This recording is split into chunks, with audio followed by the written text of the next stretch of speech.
Wait for it. Are we still waiting for it? Because it looks like we are now live. Hello, everyone. Welcome to the Slam Jam Championship Wrestling Show here on the Extreme Improv Extremed and the Slam Jam Championship Wrestling YouTube channels. We're going to be discussing WrestleMania and the aftermath of everything that has come out of this last week. But first, here's the intro.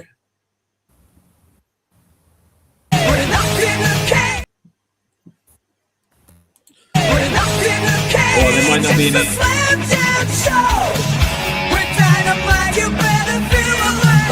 We're better than you, and you know it. Yeah. If you don't like it, we got two words for you. Slam Jam. Feel the power. Feel the roar. Slam Jam. It's the smackdown you've been waiting for. You can't see us, Chico. You've been serving hard time. Ooh, yeah. Slam Jam, and that's the bottom line. Slam Jam. Now there's a Slam Jam wrestling show. We're life for life, the girl is the big show. You got no chance when Gorilla Boogie. That's the risk, that's the worst. If you smell what we're cooking, it's a Slam Jam wrestling show. The champion's here.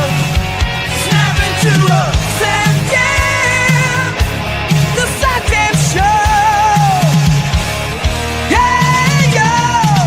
Yeah. Oh, you didn't know. It's the Slam Jam show. Bring your glass. One big ass. It's the Slam Jam effort. Show on you.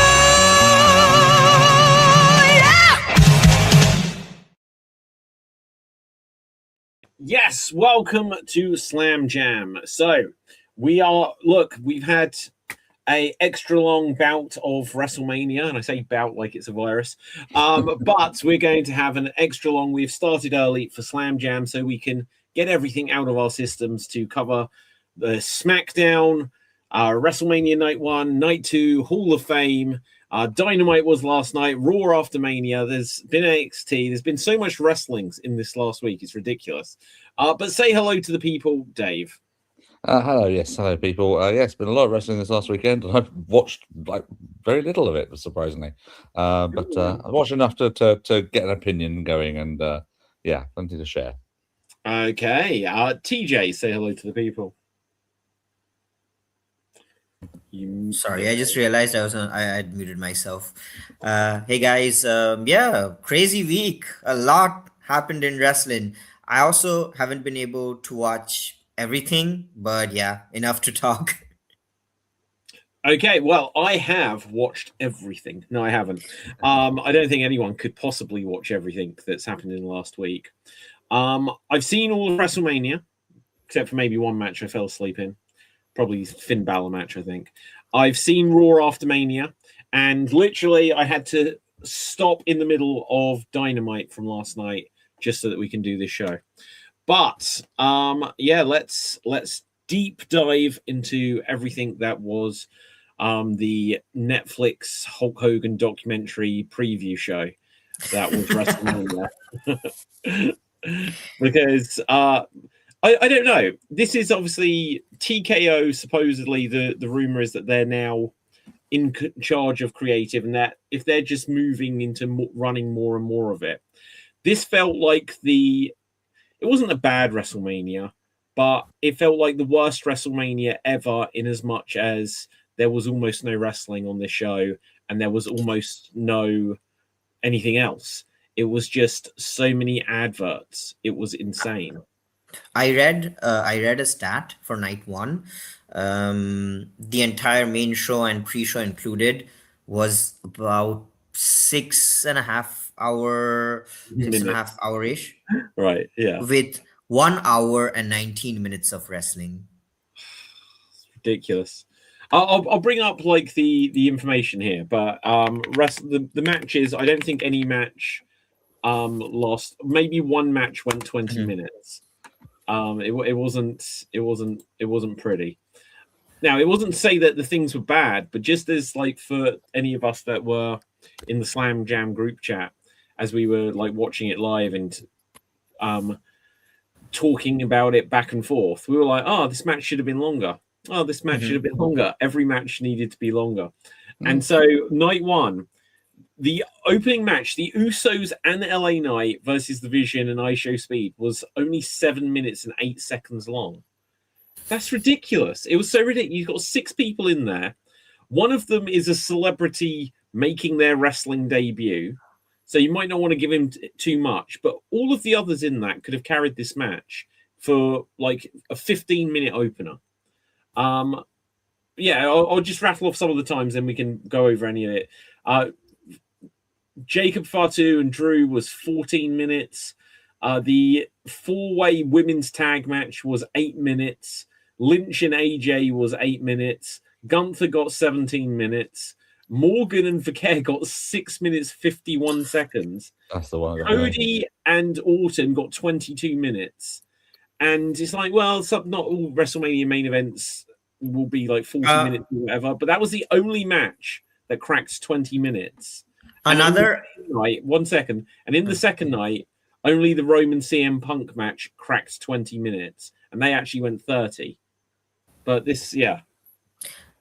Another stat that I read was between that Liv Morgan Stephanie Vaquer match and the main event, there was about 43 or 44 minutes of ads and stuff like that. During that time frame, you could have fit the Liv Morgan versus Stephanie Vaquer match at least 7 times. It's ridiculous. Oh yeah, but she had to have they had to have Liv perform her shit new song, so yeah, that added loads of time to it. Mm-hmm. Yeah, that was so weird. Like, I think it was on the SmackDown before or something, where suddenly, or the Raw, it was suddenly like, and here's her music video. And it's like, I didn't know she was doing this. And yeah, so who's to say? Who's to say? Well, there was a few interesting entrances at Mania. Mm-hmm. I think the best one though was Dragon Lee's, and they didn't show it. For those, I'll bring up the photo. Those wings were like really cool. I didn't even see it. I didn't even see the pictures. I just to come back to it, and then to find that he was already in the ring, and so was JD, and Rusev was pacing the outside. I'm like, well, none of those 3 are winning, and 2, what? There's so little time on this pay-per-view, you can't have all 6 entrants make their entrances. For God's sake. Yeah, I know. Is it going to load? Okay, so look, I can't properly play it, but let's make sure it's like on pause so we can just see. He came out with wings, and they opened.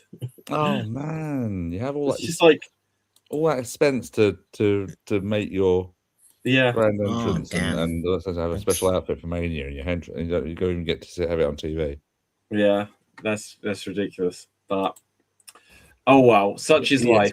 ESPN's got to get that ad revenue in. Yeah. So yeah, was it the ESPN thing, which was why we were getting that, like when you're watching Raw and it's the adverts and you get that stupid, ridiculous tune? Yeah, was that the reason for this? Yeah, I think so. So the US, it was all on ESPN, wasn't it? So it wasn't on Netflix. It's only for international audiences. No, that's nuts. That is nuts. Okay, but let's go through this match by match and dive back and forth about wherever you want to. So the first match, like I said, ISO Speed and the Vision against the Usos and LA Knight. Yeah. It's all right. It was I thought it was going somewhere, and then suddenly it ended. It was like, oh, okay. It was a match. That is it was a match. You know, I can agree on. It went absolutely nowhere in terms of where do they go from here with any of this. It was just to set up that ISO Speed probably will get a match against Logan Paul. Yeah, which, probably. Yeah, that well, they want TKO want their celebrities involved and stuff like this. So they'll do that. Did I imagine this or dream this, or was there some sort of headline saying that TKO now have the booking control? Yes, that has been one of the big Mm. news coming out the last few days, where it was like they. Now I don't think it's that they're like, I'm sure Triple H or whatever is still booking things, but when they're told to include things, they have to include it. Which obviously to jump to the whole Pat McAfee thing, because that's where this controversy all came from. Apparently, Pat McAfee, like he was the one that said, "I want out," because the idea that they were going to go to Backlash with Cody and Jelly Roll versus Orton and McAfee, and McAfee obviously, look, he's a podcast or like whatever TV, whatever he's got, like I think it's a podcast, right? And he was well liked. They crowbarred him in here, and then he probably found that all of the comments on his live streams were like, "Get the hell off of WWE." So he's backed out of it, which is so interesting for someone to be pushed into a main event spot at WrestleMania, which he wasn't his match, but he was the main event of WrestleMania. To that being such a disaster that he's literally quit the company. I mean, who does that? Who gets put in the main event of WrestleMania and quits the company because they were put in the main event of WrestleMania? I guess I kind of admire him for the fact that he's sort of done that and decided, no, this isn't the way to go, because he probably just thought this is not the show. The whole thing was going into the angle was him saying, Mania hasn't sold out, and yet it's not sold out despite the fact that Randy Orton's here. There's a quote going on about it, saying how bad the product is. So basically saying, look, and now I'm here. This product's getting worse. Let me write this little bit at least by getting myself out of here and trying to correct it a little bit. But yeah, that would have been insane having Cody and Jelly Roll against McAfee and Orton at Backlash. That's crazy. I mean, it's so convoluted. Like the everything about that. So Jelly Roll was at WrestleMania. He was there for the entirety of night one. I don't think he appeared on screen. He was just there. He did elbow Pat McAfee, right? No, that's what I mean. But you think it's the main event, and he has done nothing for the entire show. Why was he there? He was just there so that he could do that spot, so they could clip it for social media. There was no logic behind why he didn't come down in Cody's corner. He was just suddenly, here's Jelly Roll, does this spot. And once they got, and why bring out McAfee just to, obviously they knew it was going to hell by this point, but they literally brought him out with the first entrance for this match and then obliterated him before the match actually got going. Then he comes back down in a referee shirt at the end of this match, which made no sense, and a neck brace. And then Orton RKO'd him. There was I didn't understand why he did that. And then immediately got lost because of it. Yeah, losers. Yeah. Now, I was like, did they do this so that because I don't think it was an actual stipulation. I think it was just McAfee saying, if Orton doesn't win, you'll never see me again. So this gives him a kind of out where he could be like, well, if Orton hadn't attacked me, then he would have won.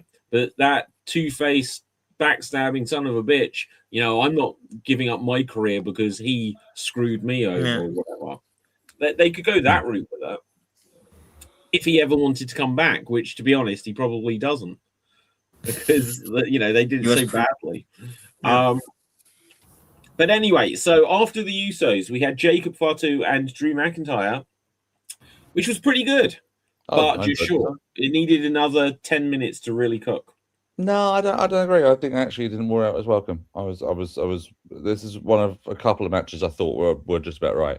Maybe like another 2 or 3, maybe. But I think in terms of wearing out its welcome, it didn't need to be as long as 25 minutes, because you can't do like how much more like weaponized stuff can you do before it becomes mundane and things like that, and it gets too much. I think with weaponized matches, you can run the risk of it going too far. Now, I do think though that maybe it didn't go far enough, considering it was supposed to be a match that was unsanctioned. It was nothing more than a hardcore match. It was same sort of thing. Apart, There's only one I think that even got near that bit, which is the bit with the wrench and Jacob's eye, which didn't really end up doing anything because he sort of recovered almost immediately from it. So there was that part. But I thought as far as that actual Plunder brawl and Mania match and things like that, I think they hit everything pretty well. I think that final bit with the moonsault of the Drew through the table was hit perfectly. I was very impressed with that, and that was one of the more enjoyable matches on the weekend. I thought it was Yeah. really, I'll really agree. enjoyable match. The only thing, like, it didn't have to be like another 10 minutes of just constant weapons, but it could have let them warm up into it. Yeah, You could have had it, where they're just slugging it out, and a few minutes in, everyone's gearing up. Okay, this is unsanctioned. They could do anything, and now we get into this. Because the only thing that kind of sometimes bothers me is you see pay-per-view matches, and people sometimes go however long they go, and then you get. I'm just distracted by the Hogan advert coming in, right? Well, that's it. He doesn't speak the entire show, right? But when you get someone that's been in obviously the Hell in the Cell, Drew McIntyre Punk thing, it's like McIntyre should take more beating than this. Is the only thing I feel like is that it was 14 minutes, it was fine, but I was surprised when it ended. I thought it could have gone another 5, 6, 10 minutes. I'd have been happy with it. Dev, are you actually with us, or is this just a sick joke? I'm here. Well, we needed 3 minutes of that first. So okay, 3 minutes. Yeah, there you go. Dev, we're just going over stuff from WrestleMania. We've just been going over Fatu and Drew. What's your take on that, Matt? See, everyone says that was too short, but I think that's perfect length because with Fatu, the longer he goes, the more he's exposed. He can't go for a long time. He's good in short bursts. I think he can go. I've seen bits and pieces from when he was in MLW and stuff, and I think he's got stuff that we've not even really seen in WWE at all yet. So, and WrestleMania. Look, because when you go to Raw, Jacob Fatu comes out to confront Roman, and it looks like that's where they're gonna edge towards for Roman's next challenger. So I don't know. I would have done a bit more to establish him, because here's one of the things: WrestleMania often has this reset quality where it's and some people are coming out of it, and who's the next people? Jacob Fatu's now going to challenge Roman. Oba defeated Brock, and it's just okay, they're telling us that these are the next main eventers, but I don't think they didn't showcase them enough. Because what was the Brock match? 4 minutes 46 seconds, which it is what it is. But again, all of these matches, almost all of these matches, if they'd been double the length, it wouldn't have been and it wouldn't have seemed insane. Go on, TJ. I'm gonna say that the Brock match was absolutely perfect. I think the timing, you couldn't have timed it. This match couldn't have been like this. It was absolutely perfect. I'll tell you why. Because scenario one, Brock Lesnar has not retired, and they are trying to work an angle and then go with Brock versus Gunther. If that is the case, then this beatdown makes perfect storyline sense. Brock has never been manhandled like that ever, except for once with Goldberg. Yeah, but it's WWE. They're gonna say this has never happened to Lesnar before. And also, again, in kayfabe, Goldberg at that point, in kayfabe he was a legend. So it's like one legend beating another. Whereas here, Oba, this person who's technically a rookie on paper, destroys Brock, and Brock loses confidence. He's like, I'm gonna retire, blah blah blah, and then you somehow use that for that storyline. The other option, that Brock has actually retired, still is kind of we're getting poetic. A bit of feedback from somewhere. If someone's got a fan or something going, see if you can adjust. Your headphones, I think. So if Brock truly has retired, it's still kind of poetic that he loses the exact same way he has, how many people have we seen Brock Lesnar do to Obafemi what Obafemi did to Brock Lesnar? So it is also a very poetic way of, retiring. So I think it was perfect. With the whole I think the retirement's legit because of the match that happened afterwards. Because they didn't show the entrances for Dragon Lee, JD McDonough, and Rusev, because I believe that the planned retirement / striptease thing that Brock did in the ring ate up time that they were going to use for the entrances. So, okay, there's this rumor going about that they didn't know that Brock was going to do this. There's some headlines which I think are just, I suspect they're just completely bogus, saying WWE are going to sue Brock because he's meant to be there. That's bullshit. I don't believe that for 1 second. There is a good chance that this is just setting up that, Brock's leaving, and then they'll do something with Gunther calling in this favor, or he'll threaten Heyman, and then Brock will come back and have this one last match or whatever. I really want, this is like a stupid idea, but I really want Brock retires from WWE, ends up having a match with Gunther in UFC.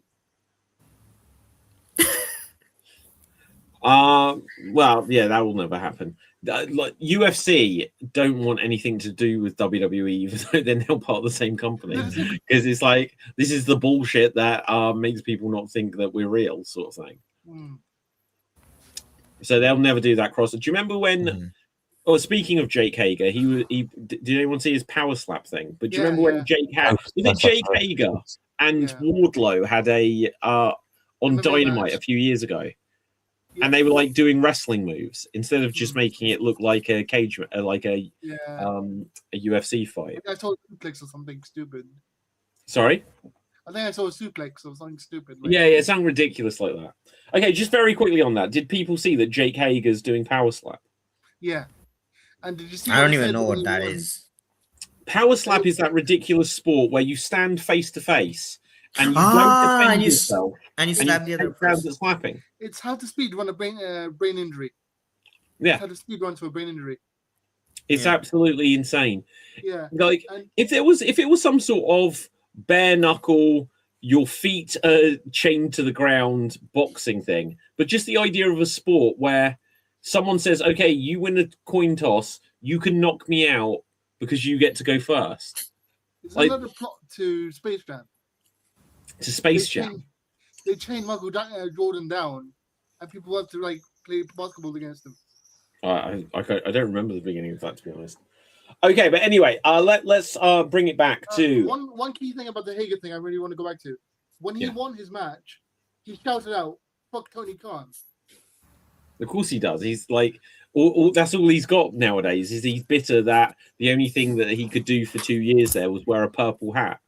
Yeah. And then they did, and Tony Khan never wanted him, clearly. Oh no, it did. He blatantly did. You remember the first Dynamite? It was the thing they focused on the most of in that last segment. It was big. Okay, and then immediately after that, though. Then he realised, what am I doing? It's Jack Swagger. I can't be doing that.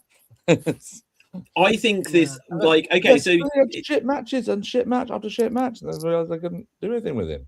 Well, what I think it was is that because when he came out, they were like, "This is AEW's Brock Lesnar. He's finally going to get used right," and they didn't know what to do with him because even if you watch Power Slap, he stands there and goes, "We the people," because that's his gimmick. Fair enough, that's what got over because of Dutch Mantel, not because of him.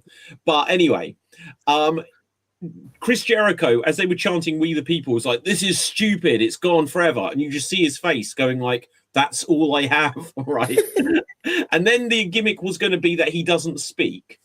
And they did it for 2 weeks. And then they did like a music video or something with like Santana and Ortiz. And suddenly he was speaking. And it was like, they have got no concept of what to do with Jack Swagger. And because he was doing MMA fights, he didn't wrestle for ages. And then when he did, he was selling so much. It's like, well, you brought him in as a monster. And now he's just bumping around everywhere like he's a loser.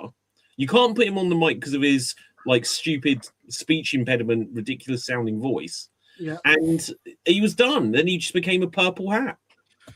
The thing about he He'd suffered become from the purple hat. That'd be amazing. Yeah, He he suffers should. from the whole big man in AEW thing, where you can't make him look too strong because he buries everyone else. You can't make him look like too weak because then he looks weak. You don't know what to do with him. Well, no. He should look strong. They should have just put in the early days of AEW. He should have just been defeating. I can't remember like some of like Trent Barretta, and he should have been defeating. God, I can't remember the people's names that they used to have. Like some garbage that they tried to promote and never became anything. He should have beat them, One of the and then Dark Order and stuff. like Dark Order people, any of this, and then you get someone like Darby Allin, who's now the world champion, and it's like it's the giant David and Goliath story, and it's just like 2 or 3 matches he could push around someone, and it's like, oh, but you got fight in you, kid, sort of thing, and then or you do like Razor and the 1 2 3 kid, where he upsets someone, where like Darby Allin or Sammy Guevara upsets him. And he's like, I'm going to beat you again, and stuff like that. That's how you use a big guy in the land of Lilliputians.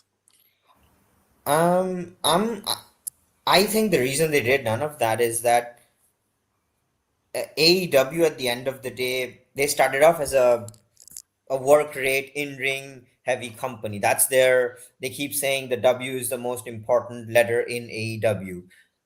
With all due respect to Hager, which is not a lot, he just doesn't, even as a big guy, even as a monster. AEW had Wardlow, Hobbs, a bunch of other people. So he's just not there, unfortunately. But like, I mean, from literally week 1, he debuted at the main event of Dynamite. Anyway, who cares about Jake Hager and Power Slap? Let's get back to WrestleMania because we've put more focus on to him than we did like Drew and Jacob.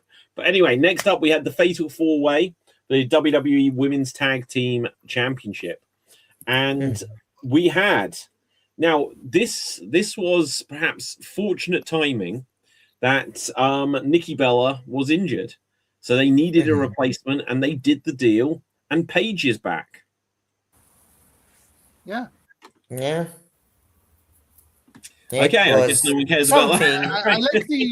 I like the entrance attire that Alexa Bliss and Charlotte had. That's about it. The butterfly. Why were they? Okay, so one was a butterfly, and then the other's a moth. Yeah, so Charlotte was the Divas Championship, and Alexa was Bray Wyatt's logo thing. Yeah. Oh, okay. Yeah.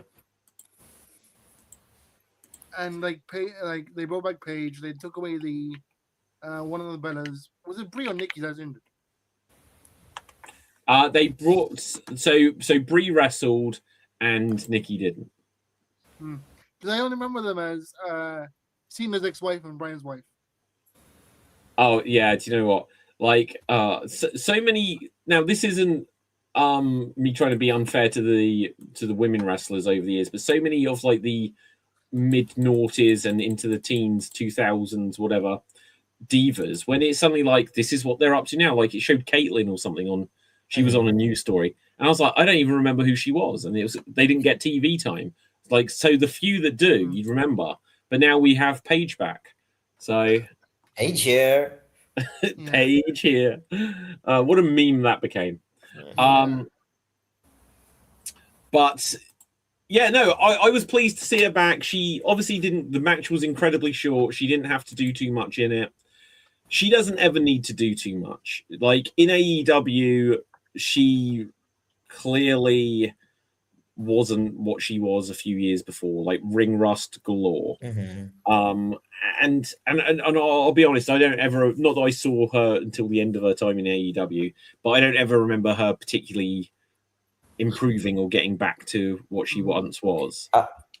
Again, I also think it's the same thing that I mentioned before with Hager. I think Paige is definitely not what she used to be, but even what she used to be, if you compare with some of the female talent AEW has, it's not comparable, unfortunately.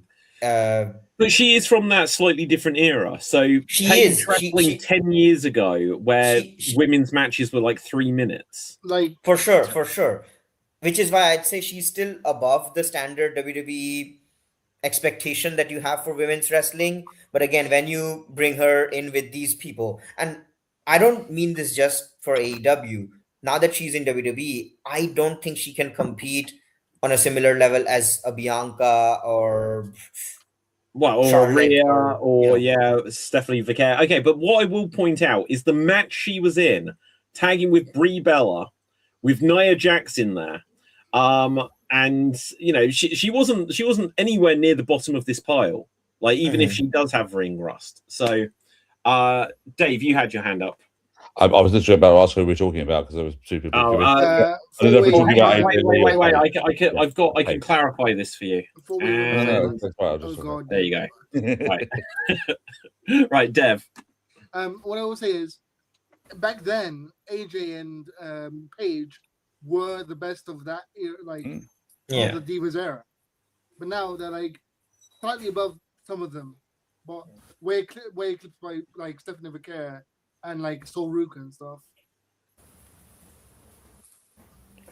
Well, yeah, it's an entirely different landscape nowadays. I'd even say if you compare her with the Four Horsewomen, I think all of them were always way ahead of her in terms of in-ring ability. They're apparently the original Four Horsewomen, aren't they? The Paige, AJ, and the Bellas. According to Nikki Bella, suddenly. Yeah, because was it? Hold on, wasn't they have? Didn't they have the faction that was like had to be renamed because it was a porn site? Yes, Paige, Charlotte, and Becky were the Submission Sorority. Yeah. Jesus. And they changed their name quickly because of that very reason. Yes. What was it called? Submission Sorority. Let me check that out now, Jack. Right. Right. Okay. Now, yeah. So 8 people in an 8-minute match is just insanity, though. It wasn't fair. I liked that Nia and Lash came out in the demolition gear, though. That was cool. That was a. Do you know what? I can't remember where I read this. It might have just been like someone's comment on Twitter, or I don't know if someone significant said it. They should have came out to the demolition theme. How much would that? How cool would have that been? They should have literally done. Here comes the Lash. Yeah, exactly. Yeah, exactly. It would have worked. That would have been awesome. I'll tell you what is weird though, and this is just because me being a traditionalist, the champions should always come out last on the entrance, and they didn't. They came out Paige and Brie getting that was so they did. Paige come out last then? Yeah. I got why they did it. They were trying to recreate the Hardy's return, weren't they? Yeah, if you're gonna have that, had the champions come out like first, then it's the champions supposed to either be first or last. And that's just my traditionalist opinion, but. No, I agree. Let's see. Next we had Becky and AJ. So it was all right. It was what it needed to. I like the story of the ref not wanting Becky to win. Yeah, and she had a ongoing problem with the ref. And this is gonna go on it. Ongoing problem with the ref, and she had to eventually accept that she was going to win no matter what, and they begrudgingly count the 3 basically. Okay, so but didn't she didn't Becky do some things to aggravate her though during the match? She's pushing her and all those other bits and pieces, and and pushing her back and all that sort of stuff. But it's just a case of she just got away with something at the end finally, where she did she could finally win with. The ref counting 3 and all that sort of stuff. But I think this is going to end up being one of those stories because that ref is a wrestler, isn't she? And she's she's a masked wrestler giving elsewhere on NXT. Jessica Carr, is that it? That's right. Yeah. So it's going to hopefully end up with her being her debut as a competitor at some point, possibly for Backlash. And that seems to be the story there. telling. Which it's a perfectly fine way to introduce somebody as a competitor, I guess. So yeah, but it's as far as the match went, it was all right. My highlight was on AJ's entrance, where it came up with all the dance kids or whatever doing that there, and she came up with the final lot right next to her, and one of them sort of stayed at the littlest one. You can see her just running back towards it because they obviously got nervous in front of the massive crowd. Like this, ran off. Yeah. Well, in rehearsals, she's like, "Yeah, you just skip out there." She gets out. She doesn't realize there's like 100. Well, there's probably like 44,000 people. Yeah. Okay, what about? What if Jessica Carr's gimmick is that she still has a referee license and can do her own counts? Has anyone ever done that before? You know, Booker Just T. pulls for the No, belt. he commentated on. Booker T commentated his own match. Do you remember TNA did do like a referee that was a wrestler that came back as a wrestler gimmick? Was it I think it was Garrett Shane or Bischoff? something? Wasn't it Bischoff's son? No, Garrett I'm not Bischoff. thinking of him. I'm not thinking of him. There was a guy that was I think it was with Booker T, ironically, he did mentioning him. I think he ended up no, it was what was I can't remember the guy's name, but he used to be like a Shane wrestler Stewart? Yes, that's it. Shane Stewart. He used to be a wrestler, Canadian wrestler. He used to wrestle in Mexico a lot. He was signed by TNA to be a referee initially, but then he was getting similar sort of thing. A heel was constantly getting at him and all that sort of stuff. And eventually he came back as a wrestler to beat, I think it was Davari when he was in TNA. I forget his TNA name, but it was Sheik something. But yeah, he came back and did a feud with him, and then I think wrestled Booker T like once and then was never seen again. So it wasn't a great example of a lasting thing, but that would have been quite fun if it was a case of him being a referee and a wrestler. And I mean, like Teddy Long was a manager, then a wrestler for years. Then a referee for years. Yeah. And then obviously a manager into being SmackDown's. Yeah, exactly. So there's not many people that go from referee to something. Most famous one would be referee to wrestler to referee again would be Dangerous Danny Davis back in the day, of course. His whole wrestling outfit was just black and white stripes, wasn't it? Yeah. Okay. Let's go from here. Gunther and Seth. This was pretty That good. much was better than I had any right to be. How the hell did Seth do that thing with his eyes, and then a second later they were gone? What? Seth's eyes were like pitch black. Demonic. Like demonic. Yeah. Okay. So Yeah, probably Oh, had lenses, some lenses. lens and he took Yeah, them but off. he turned around and they were gone. How No, quickly no, can you take out contact lenses? Extremely quickly, because a lot of my friends are costumers and like do work at events and stuff, and they can literally pop them out like really quickly. Ugh. I don't know if I can find Regular Seth practice. rolling eyes. He's been away for a while. He's probably been practicing. Oh God! I look up Seth rolling eyes and I get when he's taking out Rey Mysterio's I'm eyes. about to say, yeah. Jesus. That's how he got them out so quickly. He just Yeah, Type in lift Seth them out, Rollins like, switch them around with new ones. contacts. Yeah. David Okay. contacts, Here it is. So, yeah, he walked down the aisle. His jacket was smoking, and his eyes were like that. He turned around a second after this, and his eyes weren't like that anymore. But okay, so this is what I mean. They're contacts, but they are full eye contact lenses. Yeah, they exist. Right, if you remember the Jim Carrey Grinch movie, the trivia on it is when he had to have full eye contact lenses, he had to have like training from like Navy SEALs or something to be able to take the pain of having full eye contact lenses. So maybe they've just improved them now, but Seth's entire eyes are black there.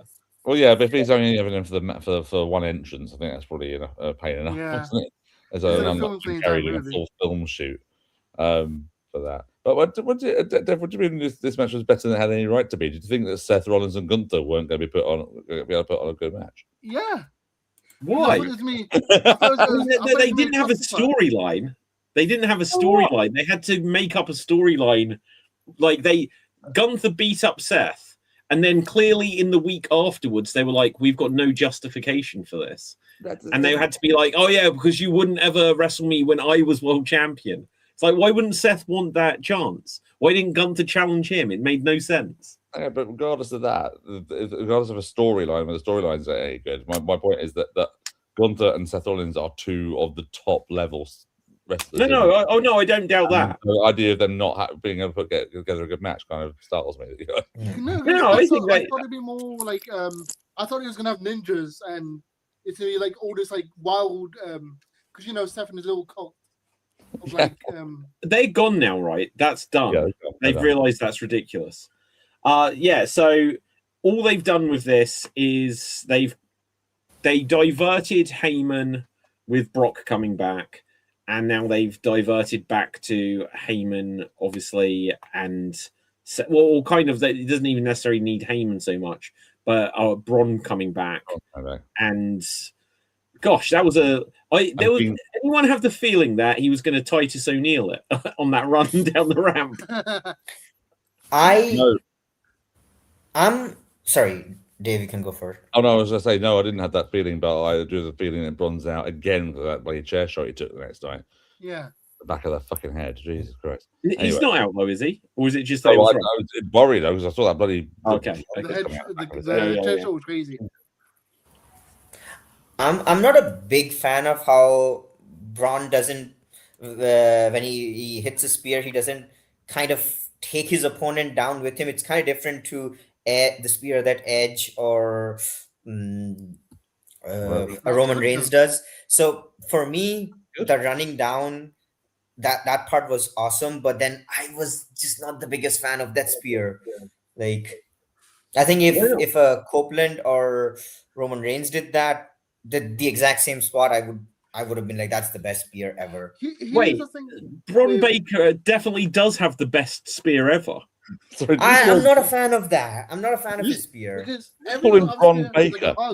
Well, he should be Braun Baker. Braun Baker. No, Braun Breaker has the best spear. Yeah. Because he cuts through them, like, hugging them. He cuts through them. No, and look, so obviously the first time where he was always like, it's like, oh my God, he's devastating and how fast he is. But obviously he became very famous when he destroyed ISHO Speed with the spear because it was a little non-wrestler. Do you remember at the Royal Rumble? Mm. Yeah. And then who was the next one he did where he ran down the aisle and just cut someone in half? Was it Carly? Yes, I think you're right. Yeah. He like jumped in the air and it was all the super spear. Like that. Let's not compare Braun Breaker's spear to Adam Copeland's, for God's sake. Edge's spear is the most overrated spear ever. Yeah. I couldn't understand what I thought when Edge started doing the spear. That like it was some sort of trolling of like, well, Goldberg does the spear, and then we get this scrawny tall guy to do it. Yeah, it never made sense why you don't get like spears need to be people that are built like dog-faced gremlins, you know. Like all footballers should have a spear because that's 90% of what they do. American footballers are like tacklers. The spear actually evolved from the tackle, didn't it? How is a spear different than a shoulder tackle realistically? It's not. It's just they renamed it. The only difference is a shoulder tackle's this, and the spear you put your arm out like this, but you're doing all the work with your shoulder anyway. There's a really random. Go on, Dan. Again, like I thought that that Edge spear was like how Cena did the FU to parody the F5. I thought Edge they did the spear to parody Goldberg's spear. Well, that's what I mean. I thought that's why they gave Edge the spear, just to kind of be like, well, we're just giving it to this guy who's nothing like Goldberg. Mm-hmm. I remember the first time I saw the spear got called in a wrestling match, and back to when I started watching wrestling, and it was Ultimate Warrior against Randy Savage at the career-ending match at WrestleMania 7, where towards the end of that match, where Warrior does his flying shoulder tackle a couple of times to Savage before he beats him, and Gorilla Monsoon calls them spears. That's amazing. It's quite weird, and I think, you know what? Think about it when I was watching that, I was like, oh, that's a really cool move, and it looked like a spear. It was like, Warrior suddenly just darting forward and like putting his whole body into this thing to take Savage down. It did look more like a spear than I think than the spears do now. Do you know what I mean? It's like I get what it was bizarre, but you wouldn't, that's the only time I think they were ever called Spears for some reason. Going on soon calling them on that show.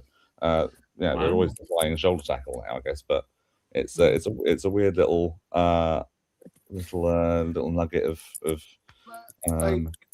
I with the speaking of Spears, I just remember a quote from Rhino saying, "If it pins someone, it's a ghoul. If it doesn't, it's a spear." Yeah, I like that. Oh dear. Braun Breaker should call it the Gore then. Okay, so coming back to anything else on Gunther and Seth? No, really. I enjoyed it. Probably again, I thought it was one of the better matches of the weekend. Yeah, I agree. Morgan and Vicaire. I'm so pleased that Liv won. Like, I'm genuinely very pleased that she won because she really became prominent a couple of years ago.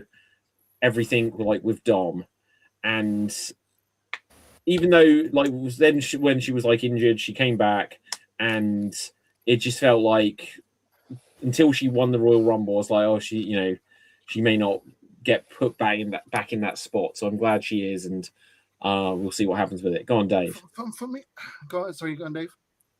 So my thing is, and this is obviously going to be more prevalent considering conversations had in the group chat in the last 24 hours, where I got asked if I like what I thought of Liv Morgan. So I've always said her song's shit, but that's just me because I don't like that sort of style of music. I also don't understand why she, as a heel, is putting out a music video or putting out a song. That is something that your popular competitors do. Surely, I agree. You got to push it. She isn't a heel. Like, there's so many of the heels aren't heels now. But she is. I know that she is a heel. She's presented as a heel. Yeah. So why is she doing that anyway? Also, then changing that to making that her entrance for Mania. Again, is it a heel thing? I don't think it is personally. So my issue with, and the reason I say I can't stand Liv Morgan, is not because of her as an individual. Her as an individual is a perfectly great person, I'm sure. Very nice person, I'm sure. I've never heard bad words said about her. She works hard. She's made massive improvements over the time she's been in WWE. She's gone from someone that didn't really think was going to be there for more than a few months to suddenly being there for years, and has and is a solid in ring, absolutely fine. But my problem is I'm fucking bored of her as a character at the moment. I don't know what she's supposed to be, and this is what I'm saying. Why don't she's releasing a pop star video? So what? So now she's supposed to be Sabrina Carpenter or something like that? She's doing. Does she think she's her? I'm pretty sure that's Blake Monroe's character, isn't it? Something like on that right. So I'm now confused as what she's supposed to be. She's done the sort of twisted like the revenge tour thing, which was quite reasonably good fun. I heard that idea, that motivation she had to sort of mess up Rhea Ripley, mess her life up, and take a title, take her group, all that sort of stuff. I got it, but I don't know what she's supposed to be now. And her being in this match with Stephanie and winning it with the same old interference routine from the rest of the group, from the other girls in the group, and beating some. And I've said this before when the feud started with her and Vicaire. I think that they've booked Stephanie so badly in this whole thing, to the point where it was a starting point where she had to choose who she was going to face at Mania, whether it was going to be Jade or Stephanie. And just like Stephanie just allowing herself to sort of just stand there and get attacked. Then again, another time just standing there getting attacked when she was having a feud with Raquel. Stephanie was just constantly putting herself in positions until she got herself attacked. We're talking about earlier about people don't know how to book Jake Hager and things like that. I don't think WWE know how to book Stephanie Vicaire. And I know that's weird considering she's been the champion for the last number of months, but I don't think she as a character is going anywhere either. I think this whole this is the thing. It's a lack of, like you just said a moment ago as well, David. I was saying about how I'm saying that she's supposed to be a heel character and all that sort of stuff, and you're going, but she's not. She's doing all this sort of stuff. In the eyes of many, she's not a heel. Yeah, that's the thing. It's just a confusion with me. And to have put all this into sorry, TJ, I've already left because I'm ranting too long. But I'll wrap it up to say it's just a total confusion, and to have all of that like work with her building up to what was the match was the shortest on the night. That was actually like where the entrances were longer than the match was. Just thought that actually was more insulting than anything like that, because I think in terms of an actual match they could have worked a really good one, because Stephanie is one of the best in the world regardless of gender. She's absolutely superb in ring, and as I said, I don't have a problem with Liv Morgan's in ring and things like that, but just think it was a complete letdown to have them go only 7 minutes, less than that. Yeah. Anyway, No, like, see, what I would say is, when I say like she's not a heel, it's because they're like, her Dom is such a popular act, but their act is that they're bad guys and people like that. And obviously, like, it's so crazy with where we've gone with the Judgment Day that there are no original members. Who has tenure in it now? Is it Dom? Yeah. Like, he's the long. Oh, truth, yeah, don't right. But yeah, it's, and I said this on a show a couple of weeks ago. We're quite close to it transforming into an all-female group, which might be an interesting direction for like one group to evolve into. The match was just too short. Obviously, they can both go better. I completely agree. Stephanie Vercaer is really, really good. Can have really good matches. I think one of the problems with her in WWE is she can't speak English properly, or she can't speak English well, and so trying to get her personality to translate to this audience, they don't know how to do it. Like, this is where, in one sense, because she debuted in AEW and then was suddenly in WWE almost immediately. Am I correct in remembering that? She Yes. did. She was a part of a Forbidden Door. She was. She didn't actually Against LL Women's jump Champion. ship. That's Okay. That's what the WWE officials saw. They saw Yeah. her on that show. And they were like, this person's good. Let's see if she's. Okay. And then they So- watched her. So that's where, like, the difference. One of the differences between WWE and AEW is that if she was just in AEW, she'd be given long matches and they wouldn't worry about so much other character and microphone time kind of stuff. But you know, the Fed is something different. Dev, go on. I have a lot to say about this. That match could be good, but it was ruined by too many extra stuff. Like they debuted a music video. They had the entrance that was like extra long of the guy humping her for like 10 minutes, and then they had the that was match weird. like really short, and then it was like too much interference, small ends, and then we know that Liv Morgan had to win, but she could have won without all that interference. And the problem is, the next day, she had the match with Sol Ruka that's like 20 times better than this one. Yeah. Because This is. I was just going to quickly say, this is sometimes the case where, especially with the WrestleMania, where like a match on the Friday before or the Raw after will suddenly be like, oh, that was what they should have been given at the pay-per-view, but for some reason they cut something short. That sometimes happens. Did we talk about Royce Keys or not? We haven't mentioned it. He won the Andre the Giant Battle Royal. So there you go. Yeah. So we released in a few years then. Cool. Well done. He made his main roster debut by winning the Rumble. No, he debuted before. He'd had a match a week earlier. Oh no, he meant the Rumble. He was. Oh yeah. Yeah. But there was the thing though, wasn't there? With him, there was things saying, "Oh my god, why aren't they bringing him in? Why aren't they brought him up to one of the shows? Why haven't they done this? Why haven't they done that? Why is he just doing dark matches?" Apparently, he asked to do dark matches so he could get used to the WWE ring and the system, all that sort of stuff. And so it's like just people making a big fuss over nothing. Like, and back to Liv Morgan, because like for years, even when she was part of the Riot Squad, she had the most potential. Because as much as she was good, Ruby Riott was already established. She was nearly already at her peak, but Liv had like room to grow, and Sarah Logan was again near her peak as well because she's been doing that for a while. Like Liv's the one that's like most improved those days, and now it's shown. But she's been hindered by the whole always needing interference thing. It's like the bloodline. They couldn't show how good Roman was because he was always winning because of interference. Yeah, well, it'll be interesting just to see where they eventually go because it feels like there'll just be more implosions within the Judgment Day, and that's where that will eventually break up and change and evolve. I half expect that she'll end up having a match with Dominic Mysterio, so we'll see if that comes to pass or not. Okay, next on the show, we had Cody Rhodes and Randy Orton. We kind of touched on this earlier, but any particular thoughts or comments on this, guys?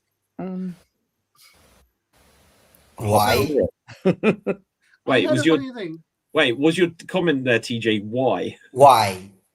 Everything that happened. Oh, everything that happened. Yeah, we touched on it earlier, but it's just why wouldn't they have Rhodes winning it? Why wouldn't they have Orton winning it? I don't understand. Yeah. I don't understand. Because like the entire thing was hilarious because, and the best part was there was apparently Ted DiBiase Jr. was in the crowd waiting for himself to appear in the promo. He's recording himself, watching the promo, waiting for himself to appear. Yeah, but there's that thing. Okay, so there's that thing that's come out this week where apparently Ted Jr. owes Randy Orton 25 grand. Did you hear this? Yeah. Right. And so he said this on some video, and then Ted Sr. was like, "What are you talking about, young man?" Right? He thought it meant him. Right? Ted DiBiase owes me 25 grand. Yeah, I bet the $1 million man for a second was just like, shit. I'm like, what was that about? Yeah. But look, so it's a nice story. So coincidentally, about a month ago when that came out, that DiBiase Jr.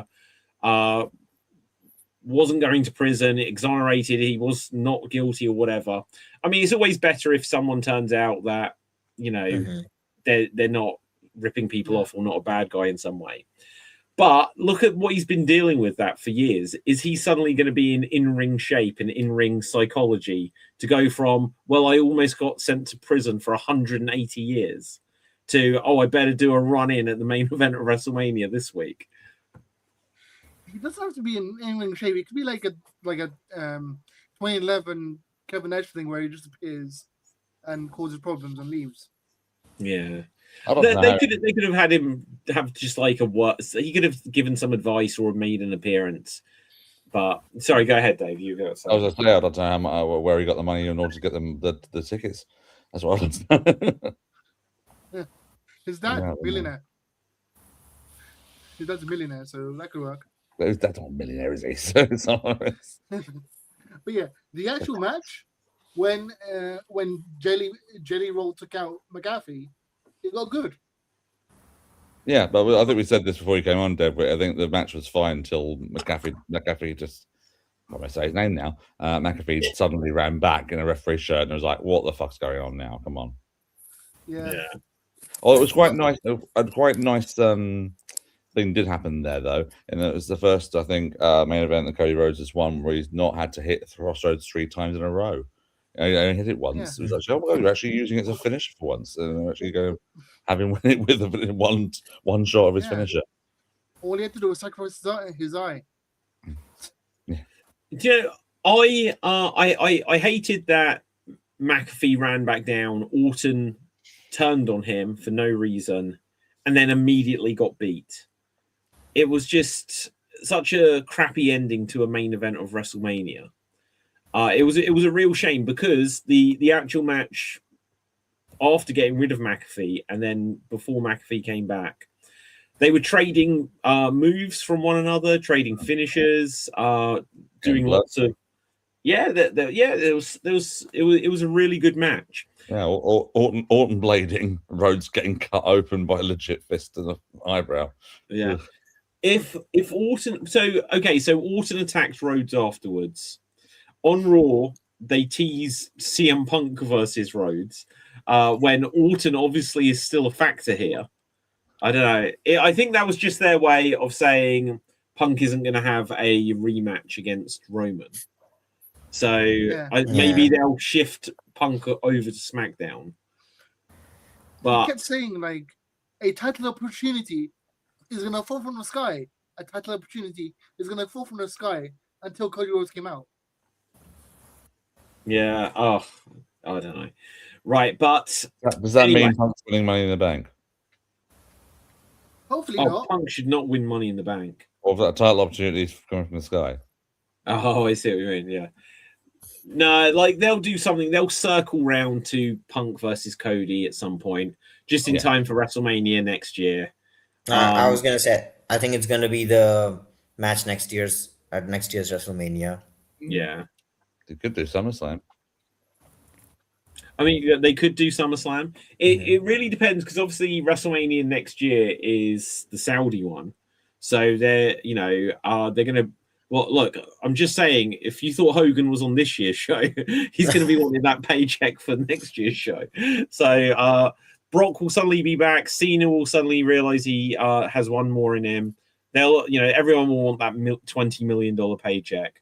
So it'll probably be Rock versus Roman, Punk versus Cody, and and there'll just be the statistic that everyone in the main event is at least 45, if not 55. So go on, Dev. You just reminded me, like Dave just reminded me, this year's Money in the Bank would be the 50th anniversary of the Kiss Goodbye. That's Punk left. So, wait, the Kiss Goodbye? Oh, Money in the Bank. Oh, wow. Yeah. That's interesting. There's a thing that came up on one of the news sites I look at just before it came on, talking about Mania being in Saudi next year. And this story is saying that questions are starting to swirl around WWE's international plans as global tensions and financial shifts in Saudi Arabia have sparked speculation about their long-term schedule, including Mania 43. So there's apparently no sign they're going to cancel, but there may be some changes. Things like that. One of the changes might be it's just a one-night WrestleMania, not two-night. They should see. The only thing with that is they should do it. They could do a two-night WrestleMania where one half of it's in Saudi, the other half, I don't know. How about London? But you know what I mean. They could. How am I going to get to both? How are you going to get to both? Well, I want to do both days. The green shirt guy will find a way to both, right? What is with that? That was the entire front row on Raw. Like everyone was in green shirts. It was a bit bizarre, but anyway. So I don't know. They could do it. WrestleMania 2 was in multiple arenas, right? And it was the worst WrestleManias of all time. So I mean, let's not go there. Yeah, but it was their second go at it. They gave it a try. And look, and the other time they did multiple arenas was that Raw anniversary show where they were in the original. And that was terrible. That was one of the worst Raws of all time. So let's not go there. Okay, but you don't. But if you have night one somewhere, you can have that entire crew, and then night two, you have that entire crew there. Yeah, but it's almost like Raw and SmackDown. You know that London would get SmackDown. True, it's true. But apparently it's to do with like the financial stability of the Saudi Arabian government. They've pulled something called Live Sport or something, LIV Golf, and they're certainly low on the Saudi PIF is currently low on money, excuse me, and they're seeking additional investment from wealthy individuals. So yeah. Wait, who's low on money? The Saudi PIF, whichever that means, a public investment fund. Well, it had to happen eventually. Like they've been giving all of these things like billions to bring everything over there. You know, the well had to begin to empty at some point. Yeah. So could impact Mania. Wow. Okay, so we are now officially on to night 2. Ober and Brock we kind of touched on already. Let me just give one take on this that I hadn't given. People are like, oh, it was so real with Brock. I thought that seemed like horseshit, him suddenly getting teary in that. I didn't believe that at all. Yeah. Everything I thought it was real. Everything I've heard about Brock over the years was that he doesn't even really care about this shit. Exactly. Right? Look, he dropped it to when it was the pandemic WrestleMania, who did he wrestle to? Drew. True. He dropped it in such a short match there that they had to bring in the Big Show to have another match with him, right? So Brock doesn't care. You know, he came back. He got a big pay. He whatever reason, either he didn't tell them that he was leaving or whatever. But I don't believe he was really crying. I don't believe he was really. See, the thing with Brock is he cares when he wants to care. So when he wants to care, he cares. For example, but isn't that, if I want to care about something, I'll care. Brock, it's still an extreme though. For example, he wanted that champion versus champion match, but he didn't want to wrestle Jinder Mahal. So AJ lost to no, Jinder Mahal lost. Well, he didn't care about Jinder, did he? No. You know? So Jinder lost to AJ, and they had a really good match. Yeah. Yeah, he cared about himself. He didn't care about his opponent. They were doing a champion versus champion non-title match, and he made the other champion lose his belt just so he could have a one-off match with AJ. Yeah. I can't believe I'm going to say this next sentence, but in defense of Brock Lesnar, I'm going to say it was completely real, his emotion. Having come off of a weekend where I have seen a lot of people emotional and I've gone through a lot of emotions myself. I did a thing called an improvathon. I'll explain that later, viewers, don't worry. But after a lot of emotions, a lot of work on that, I've seen a lot of people where they are like properly emotional and crying and things like that. Brock is not that good an actor. He's not that good an actor. He's not so good an actor. He could like go red faced and start trying to hold back like whatever he was going there. He did. He always goes red face. No. But if you see it, he goes like a plummy sort of red before he realizes he's like in there. And I if it is at work, then he did well to work me. But I think it was legit, and it would be just typical.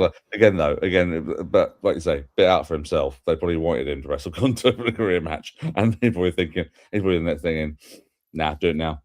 No one's going to stop him, are they? But I thought the tears were real and the emotion was real. He was listening to the crowd and reacting to them and how they were sort of like were chanting for him. Yeah. I'm gonna say I don't think it was 100% fake, as if he didn't care. I mean, at the end of the day, this is still something that he has been doing for quite a long time.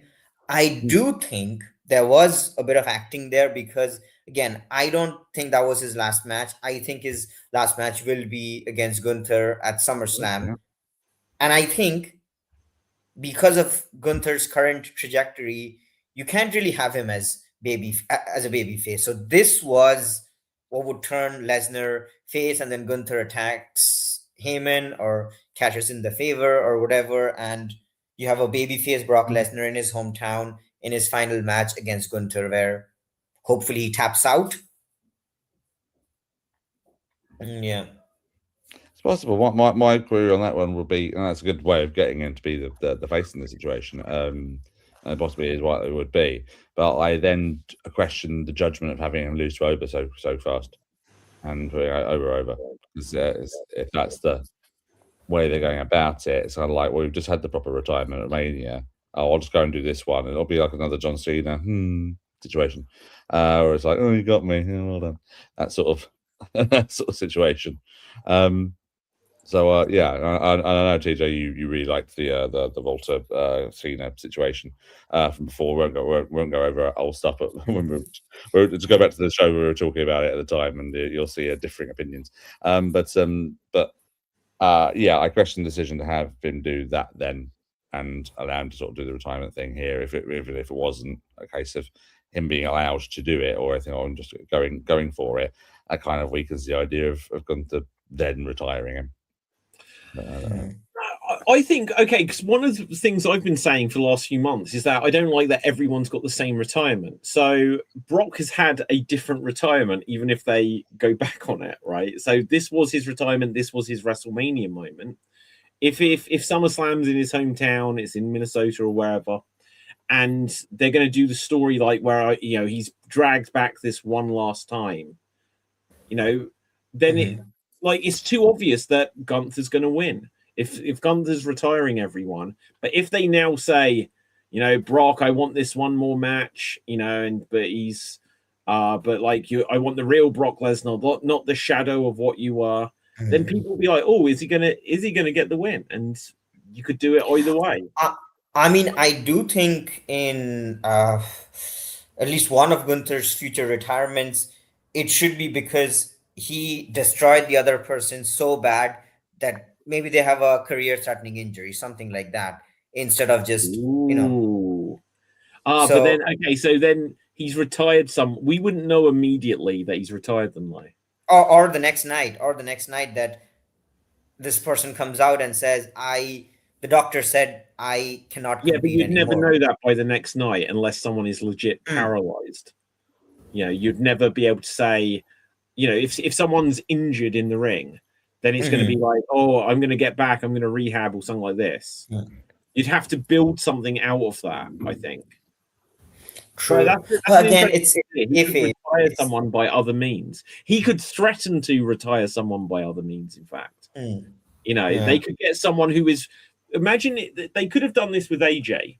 Rather than saying, I'm putting your career on the line, Gunther could start pursuing someone and saying, he could even right now be like, I wanted to wrestle Brock Lesnar. He dodged me. I wanted to wrestle Rey Mysterio. He's trying to dodge. He could go after Rey Mysterio with this. And he could be like, if you want to put your career on the line, I'm just going to take it from you.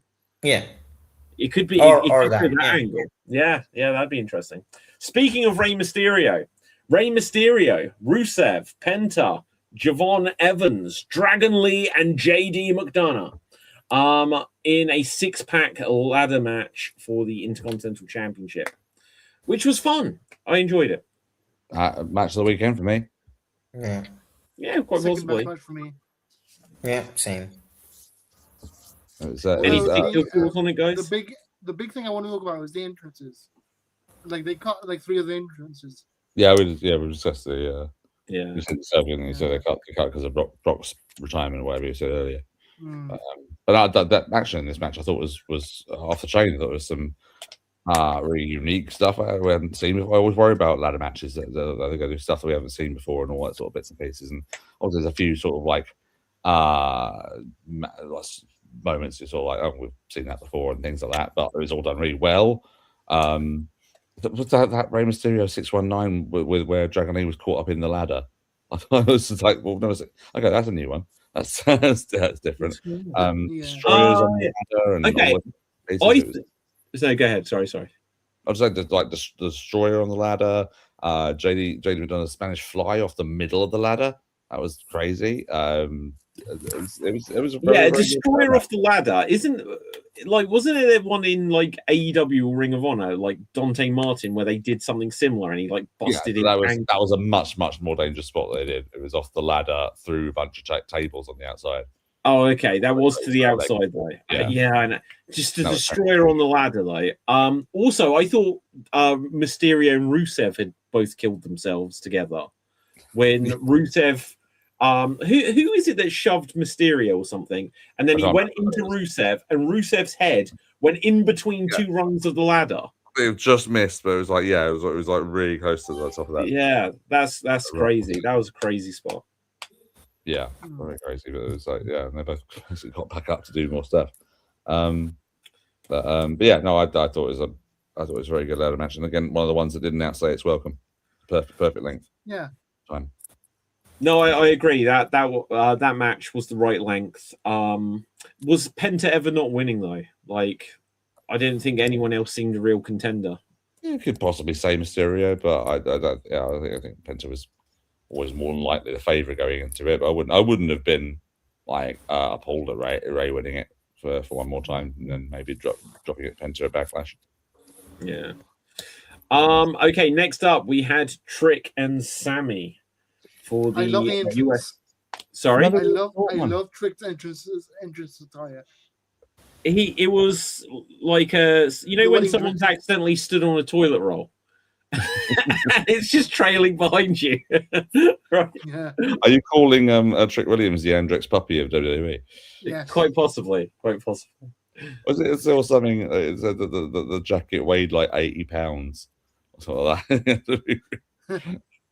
That's Sounds like ridiculous. insane. People They get need married. several less than people to get rid of it, right? that. I'm pretty sure that the Princess of Wales wedding train wasn't as long as that. Mhm. Well, it's a WrestleMania entrance, you know, Yeah, so true. good for him. And he defeated Sammy. It's everyone's turned on Sammy so much I recently. say, what's this Sammy turn suddenly like happening? Do you know what? I kind of have hated Sammy for a long time, but I did want him to win against when he had the world title. I was like, are you going to do it? Because they need to do it. Because I'm fed up of this. Okay, so here's the other thing. Sorry, just to go a bit back and forth here. So I saw that clip which I shared on the group of Sami Zayn doing stand-up comedy, and some of the ideas he'd got. He said about being on this. I don't know what this guy's called, Tony something, right? I don't know who he is. But this comedian that they do this show where they've got Tony a panel. Hinchcliffe. Oh, okay, sure. So they've got this panel, and then they bring out people and do stand-up. And they were doing it with the wrestlers. And so I'd be interested to see who else did this. But Sammy came out and he was like, his wife doesn't like this Tony person. So he's lying to his wife that he's with a prostitute tonight. Like Sammy was going like places where you'd never normally get Sami Zayn going on WWE. It's just his timing was so bad. And yet he's, you know, when he was in the bloodline, he was so funny. You know, he just completely botched this. Which was a shame. But the good news is he dropped the title to Trick, and hopefully Sammy will have a refresh, or he'll go mega heel and just get, you know, something just with more of an edge.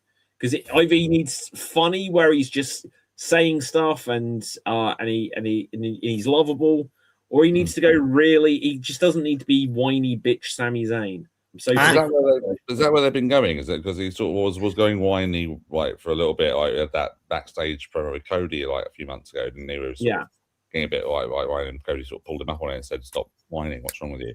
And then he won the US title sort of slightly nefariously, didn't he? Because it wasn't Kamala getting like checked in the corner by the referee, and he hit the Hoover over the referee, or something like that. It was a little bit of watching the highlights. I was going, "Oh, that was a bit odd." Okay. So is that sort of heel turn I quite like, where it's like he's sort of playing to like what he needs to do to sort of get back on the winning side of things, and doing that thing, but then also sort of like being, well, it's a match, I'm taking advantage of a situation, all that sort of stuff. And then I think there was something where he's doing a promo against Trick, and then sort of people were sort of booing and things like that. And he said, "Well, I really don't care what you think. It's just not that sort of thing," which is a heel line to sort of say. Yeah, it's sort of like a more of a like a sort of like thing. Well, guys, you can feel that way. Well, I don't really care. What I'm saying is this, and like you say, now he can sort of go in that full trajectory. Now he's lost the title. And he does. He needs to not try to be like a face at this point. Like when he was the conspiracy theory, because that was comedy, right? He is good at comedy, and he's good at comedy whether he's a heel or a face. But the whiny sort of "I got robbed, I just want that chance," you know, trying to rally the crowd. It just, I'm sick of it. I'm so sick of it with Sami Zayn. He could have been massive for Sammy Mania, but that didn't happen for him, and he's never recovered from that, in my opinion. But Trick is fresh blood for this will elevate him if they want to build him up in a year or two to be, you know, getting world title shots in the next 2 years. So this was good. No one else has thoughts on this match. Okay, good. Now, this is the match I definitely fell asleep in. I didn't realize until I was thinking about it before the show. Demon Finn Balor, Dominic Mysterio, I saw their entrances. I don't recollect this match at all, though. So other people are going to have to fill me in. The match was really, really good. It was like a lot more violent because they had to show that, and the Demon could take a lot more damage than Balor could. So Dom kept doing extra dangerous stuff that you wouldn't normally do against other wrestlers. Like there was a 619. The 619 that Dom did was better than the 619 that Ray did the Dragon Lee. And the match- Okay. But like Dom often does a 619. What made this special? No, Well, they yeah, had but chair Ray- around his neck. Yeah, but Ray also like only had a ladder to contend with that 619. To be fair, Yeah, because like I know like Dom had the chair, but but no, I agree with Deb that it was a better match than I think this is the match that was better than it had any right to be. yeah. But I did realize after the initial entrance, after the entrance into that, I did realize watching out I hadn't missed Finn wrestling as the Demon. It's just is. It used to be, and he said this before in interviews. It used to be just a cool entrance. It was just a thing in New Japan for like something different for one of the Wrestle Kingdoms years ago, and then that sort of got high. They started doing these different, well, not Demon, but he used to do the sort of cosplay stuff in the Indies and things like that. Yeah. So there was a famous one from Progress Wrestling where he was the Joker. He was he's always done various different comic book sort of like things like that. That was his deal for a while. He'd do these different things. Hannibal Lecter is another one as well. He did. And then when they came to the WWE, they were like, "Okay, you're doing the Demon thing, so we'll get you. Like your debut will be in the tag team match, or you'll do your dress up stuff." And then it became more like, "Oh no, this is actually another side of you. It's not just a cool entrance. This is going to be like a side. It's going to be a different character." And suddenly, it's like he just develops this demon character. If this demon character is so much better than Finn Balor, why isn't he always a demon then? Because he doesn't want to do. He doesn't want to do the makeup. Yeah, but on a scale of wins and losses and things like that, do you not think you'd want to go in your character where you've won most of your matches? In kayfabe, he despises what he becomes when he's like that. But again, I was watching that match, and when because I haven't seen the Demon wrestle years either. This version of the Demon, not the NJPW, not the indie version that we know. That Demon's great.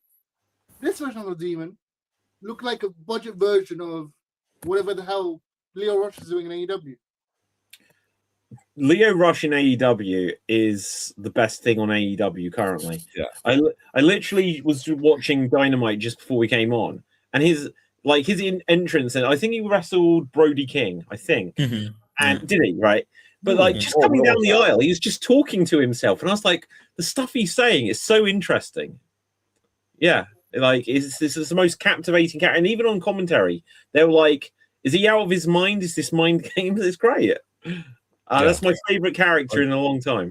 I wouldn't say that Finn Balor is a budget version of Leo Rush, though. That's a bit of a strange statement to make. But I'll tell you what, though, Streamers was a bad choice for the entrance. Yep. Kept going down there going, Yeah, it's like you didn't use this in rehearsal, right? Yeah, I don't know. After this, we had Rhea and Jade, which this is a match that was better than I could have ever imagined it to be. Yeah. Jade hit a one-winged angel. Yes, there you go, TJ. Yeah, absolutely. Yeah. No, I was gonna say the same thing. Jade hit a one-winged angel. Yeah. It was a genuinely good Jade Cargill match, which is a rare thing. Yeah. Because it was back and forth. You know, Rhea, it's not the same deal where Jade is just like bigger and then can just throw people about and dominate. It seemed even matched in that regard. And there was still some tiny sloppy back and forth bits, but it looked like, it was scrappy in that sense. Go on, Dev. What I did like is Io Sky still got her WrestleMania moment, because Io was supposed to have a match with Asuka that got taken off the card. Oh, she had a moment with Rhea instead. So wait, was that ever announced? No, it was never announced, but I think that's the idea. The rumors were that was where they were building up to that. Which, if they'd done that match, how would they fit in that Hogan commercial? Yeah. I think what I did like as well in this one was that this was a real testament, I think, to Rhea's ability as well, because we've all just said that it's the best match Jade's had, and probably no small favour to Rhea's abilities, I think, and in terms of how she's improved as well.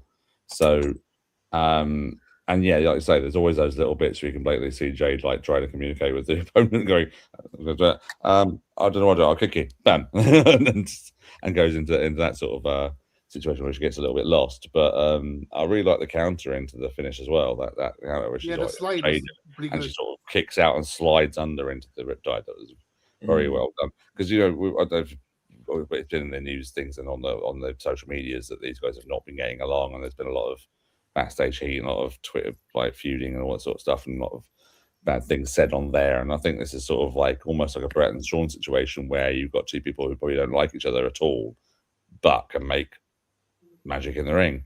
Which I think all these two wrestle each other, they're probably going to be. It's probably going to get better from here. And I think that was a very good start and probably quite a good spot to have put Rhea in terms of now she's a champion of that brand. She can now move to SmackDown, where it's a bit of a fresher scene for her as well. Yeah, but she's leaving her best friend behind. If you saw Raw, yeah. So that Io can now wrestle Asuka at Backlash. There you go.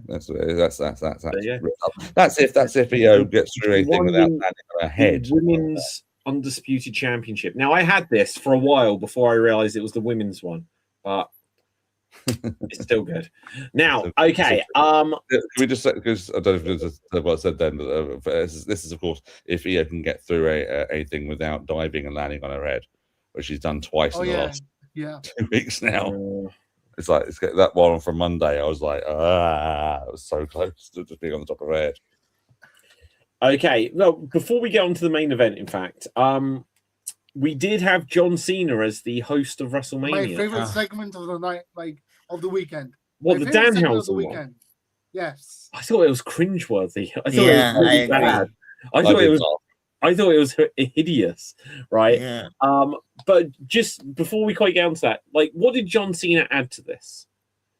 He came out, and now I'm just getting the sense from John Cena. I'm kind of like hating John Cena a little bit recently, because in the last year, all of his interviews, he's trying to show that he's really considerate and insightful, right?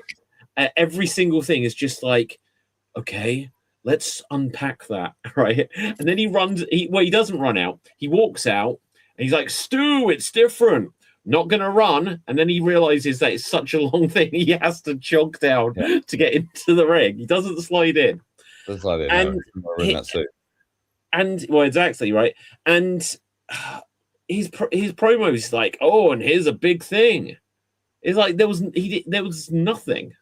He had nothing. They didn't give him anything to talk about. Had to announce the capacity or the which wasn't even impressive. It was like WrestleMania standards. It's like 50,000 would do.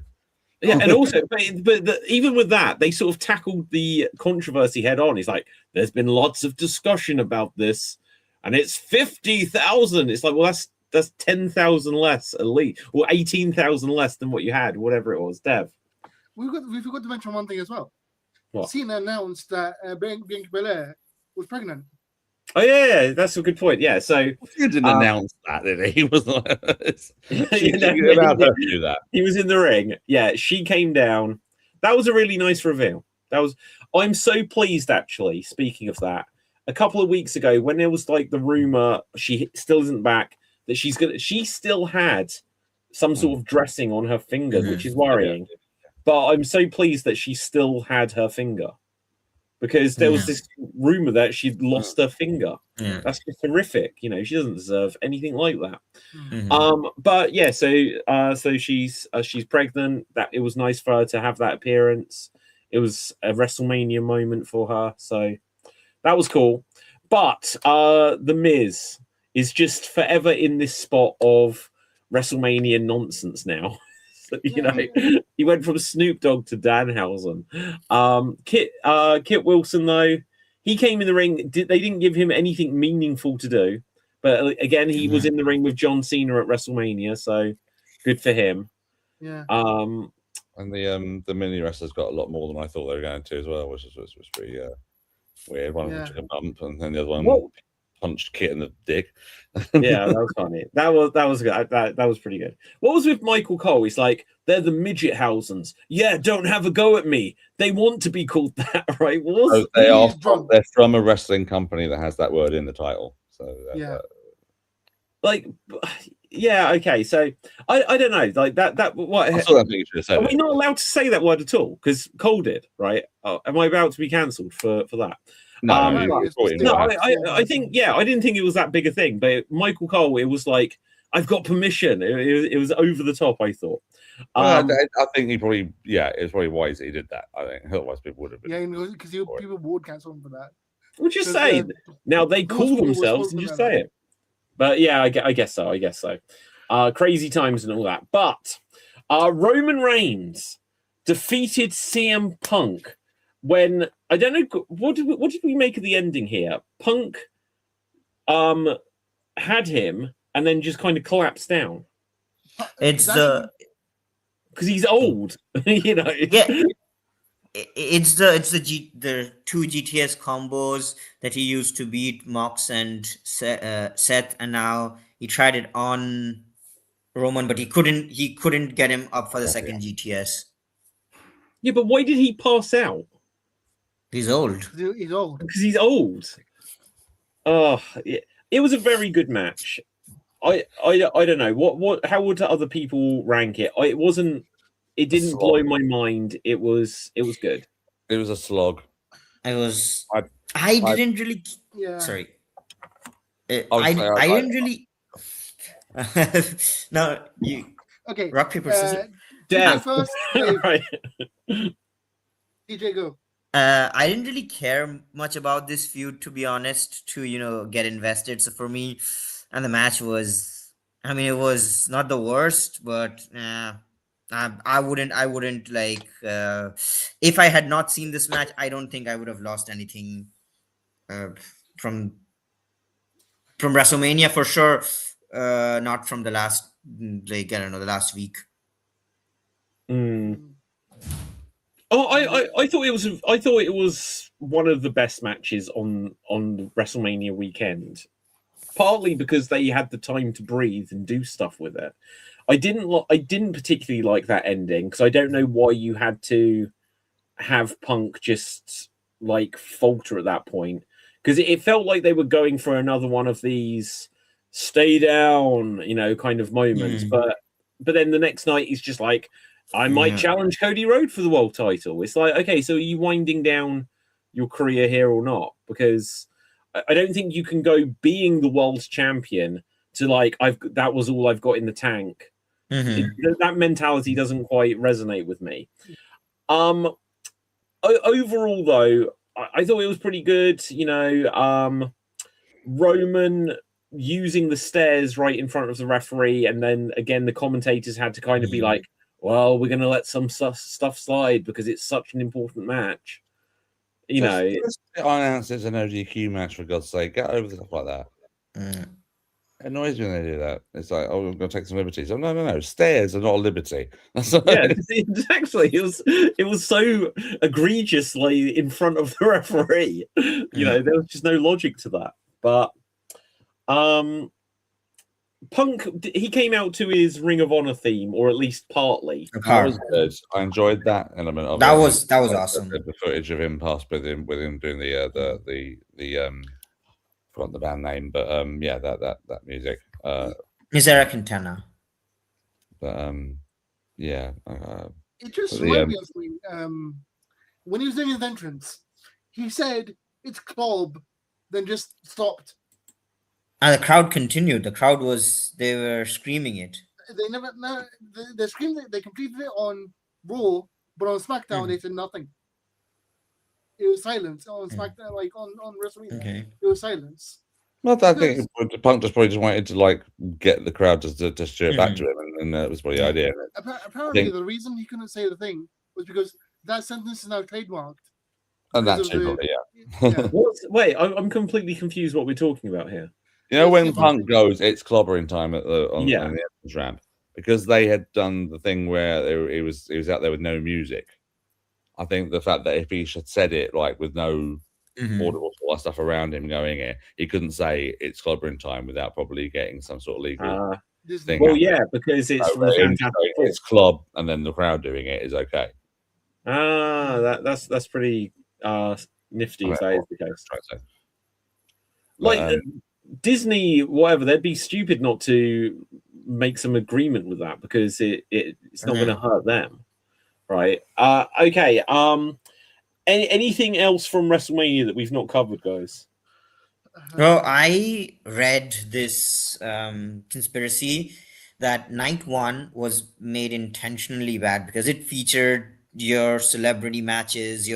So in one way, you could say that was the TKO night, whereas night two was the Triple H night. So night two was more of like the better show. So I read this conspiracy that night one was made bad intentionally to make TKO because we have heard of this power struggle between Triple H and TKO. So with The Rock being on the other side. Like I don't know. I just feel like if there is a genuine power struggle, Triple H is going to lose it. Like, how many of his people does he have around him? Like, if imagine if in the WWE and that like the TKO people, whoever they are, we don't know really who they are or what their credentials are for the business to be able to run a show like this. But if you take out Triple H and Paul Heyman and Bruce Pritchard and I guess whoever else they've got running things, Shawn Stephanie. Michaels, Steph. Well, if Triple H goes, Stephanie ain't staying, right? Yeah. It's just like those guys could kind of run the mutiny of without us. There is literally this isn't like Hollywood. You can't just have anyone step in and run a wrestling show. You know, you need people with the understanding of the psychology of it. So I don't know what they would do. So, you know, but if TKO really wanted to take over, they could just do it. So the idea of like Triple H being like, oh, screw up this first night and then we'll make this night better. That would be some weird power play. No, Because- Triple H is known for power plays. Yeah, but he doesn't have any actual power now.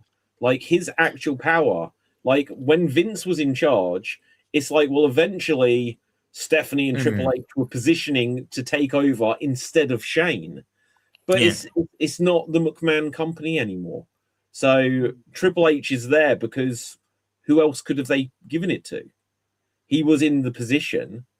And in that sense, Triple H won. But if someone just because look at the TNA thing with what was his face a couple of years ago. Oh shit, it's the Maple Leaf guy who used to be the head booker of TNA, guys. I mean, Jesus, why is my mind on blank on this? Scott D'Amore. Scott D'Amore, right? So he was the guy, and he's like, TNA is back. And he put it into this position, and they just pulled the rug out from under him, and they would just like put complete unknowns in a sense of like, no, now we're in charge of the company. It's not yours, it's ours, sort of thing. They could do that to Triple H, and there'd be nothing really he could do, you know. So him suddenly, if they got the sense of, well, he purposely positioned it so night one would be bad just to show that his was good, they could still just get him out of there. True. Yeah. They could just do it. They literally could just do this now.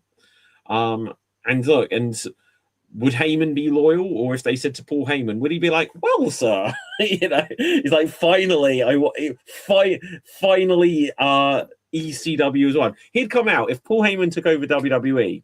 He'd be like, "I'm putting the E back in WWE," and he's going to rechristen it Extreme Championship Wrestling. How?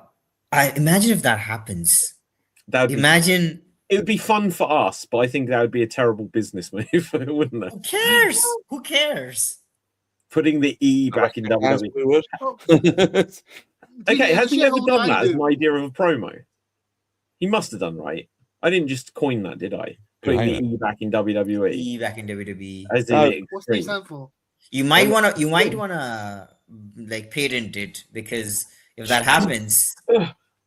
Right, okay, go on, Dave. Eric Bischoff said he would go put the E back in WWE when he first joined. But what did the E mean for him? It wasn't extreme. It wasn't It was Eric.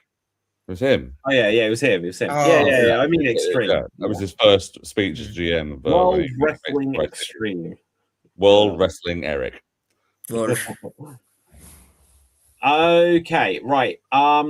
You're asking about other things we want to talk about? Other things. Yeah. Have you seen the Raw. story that broke? I think the day before yesterday, where I'm talking about the fact that Paige has returned. Speaking of her personally coming back on 21st, yeah. So on Tuesday, the story broke that the film Fighting with My Family is currently being adapted into a stage musical. Yeah. That might be good. It might be fun. Like, I saw that film, I enjoyed it, but truthfully, I don't think I ever want to watch it again. No, you may have to watch it as a stage production this time.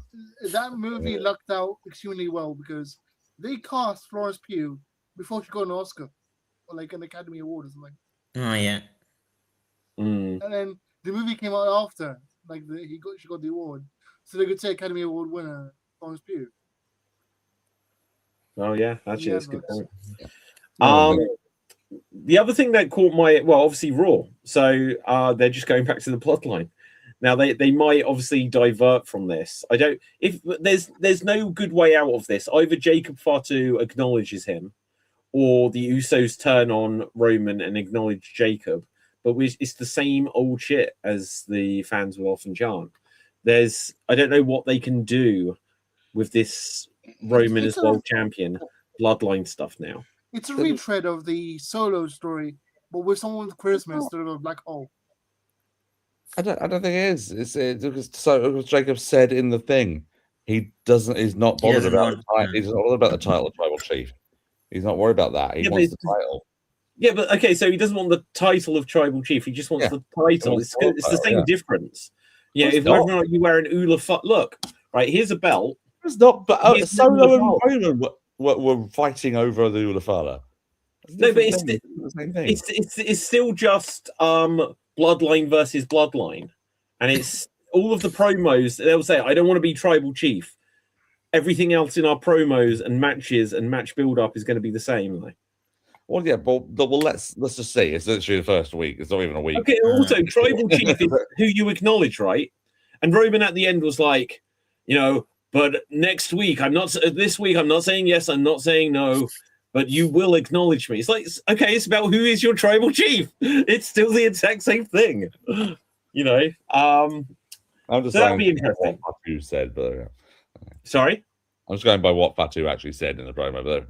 But I don't want tribal chief, but he's like, I want your car, I want your money, I want all of this, which is what you get when you're tribal chief. And then Roman's just like, you will acknowledge me as my tribal chief, right? But anyway, I digress.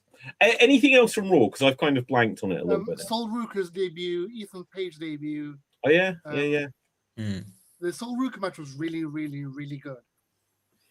And who interfered? Did she get badly injured on NXT, or it was just they had the match with the last woman standing match, main evented it, and she took this bump off of their weird little platform. She fell off a balcony onto a table or something. This balcony platform they always have in this performance center for some reason, and and she went backwards supposedly through two tables. But only one of them broke, and her head hit the other one on that one. But there hasn't been any reports about her getting hurt, which is good. So, and then she debuted on Raw against Liv in a really good match, which got interrupted by Sol Ruker. So it's interrupted by Zarya. So she called up same old interference. Yeah, by Zarya caught up as well, or just a cameo. I think that's a cameo. She's probably staying. I think.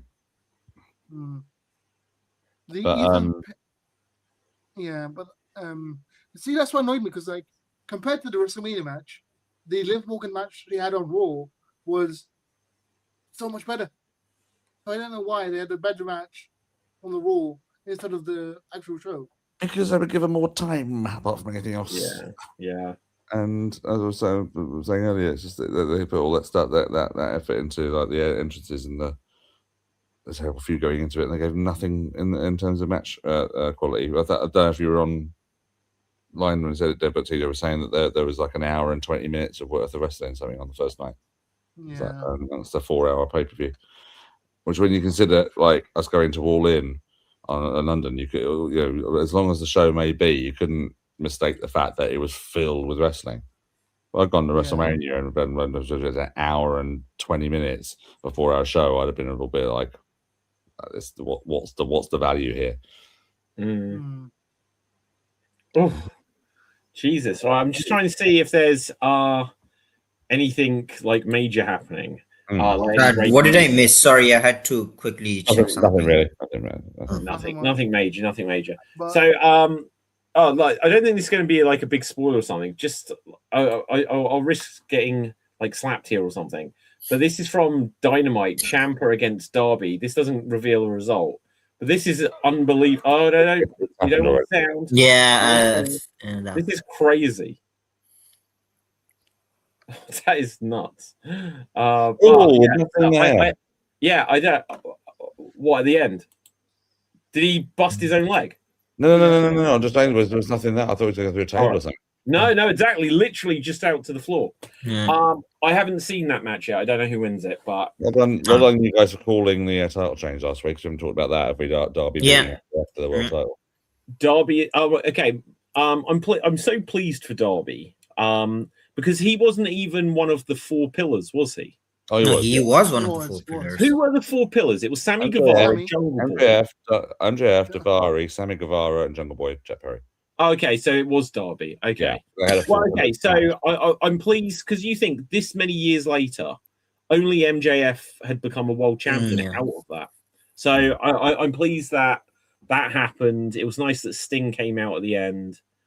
I think it was done perfectly, like at the start of the night, and then Darby saying that I'm gonna either succeed as Darby or fail as Darby. I truly believe Darby Allin is someone, both the character and the person, he actually believes that in being Darby Allin, and which is kind of very fitting for a promotion like AEW. AEW is this alternative. It's the hippie promotion. What I didn't like though actually was at the beginning of the night when MJF was like, "Kid, you're not ready for it," and he's like, "I am ready for it. I got it." Why was he crying? Why had MJF like? He got emotional. I guess. Yeah, he got to him too much. It's I felt like he sounded like he shouldn't be cutting promos. Like but David, he did it for his father, Sting Rhodes. Yeah, he did it for his for Sting. But the interesting thing out of this will just be where they go with him as world champion. For me, sorry, I just want to add one more thing, just to follow up that promo. I think the part where, like, right before his match starts, he runs into Sting and Sting's like, you know what you got to do? It's like, it's showtime. And then Sting is like, no, it's not showtime. It's your time, which is kind of it's like, a lot of people thought that Darby's kind of like AEW are placing him as their Sting, but no. I know when people say that this guy is or this girl is the second, this other person, it's kind of meant in good faith, but I always think no, I'd rather have someone be the first Darby Allin than being the second Sting. So then he goes out and then he hits 4 coffin drops, which are, I guess, I don't know, symbolic of the 4 pillars. And then he beats MJF with the headlock cover, a move that has been tied to them since even before AEW existed. Okay, that was quite fun in the just before, like, in that opening segment. Darby was like, "And I'm going to beat you with a headlock takedown." Yeah. I was like, "What? I didn't know about their history with that." Well, no, but but MJF like said it in the speech. MJF said it, yeah. I beat you twice with a side. Oh, okay, yeah. And then he said it there, and TJ's right. Yeah, they have actually done it beforehand, but before they did a PWG match. MJF's only match in PWG was against Darby Allin, and Darby won that with a side headlock takeover. That takeover has been their running thing for years, as TJ says. But yeah, no, I think you're quite right. It was a nice sort of story within this one, like a show story rather than sort of like an elongated angle. So also you had the sort of like the sort of, because it was a short match as well, but you'd already knew that MJF was banged up from the match with Omega. And obviously he tried to cheat with the Lobo straight away, and Darby just like screw you, I'm going to do the same thing then, and got away with that. And I didn't even think about the 4 pillars being the 4 coffin drops. That was interesting idea, yeah. But it was perfectly encapsulated, I thought. Yeah. But I think they're going to do this whole thing. I guess Darby's just going to be a fighting champion now because he's I think he's taking on Brody next week on Dynamite, which is going to be pretty good, I would imagine.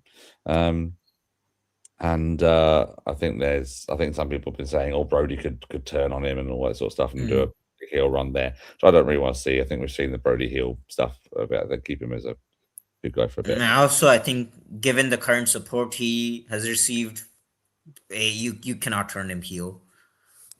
Yeah, with everything else, you cannot turn him heel. Yeah, that would be a for mistake. For some reason, he doesn't like ice cubes. Yeah.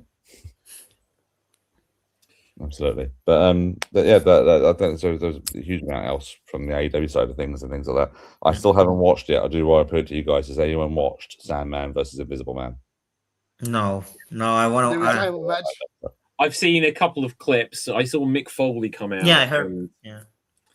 I saw that Sandman took the elbow. Right, he lost that match. No, is that a spoiler?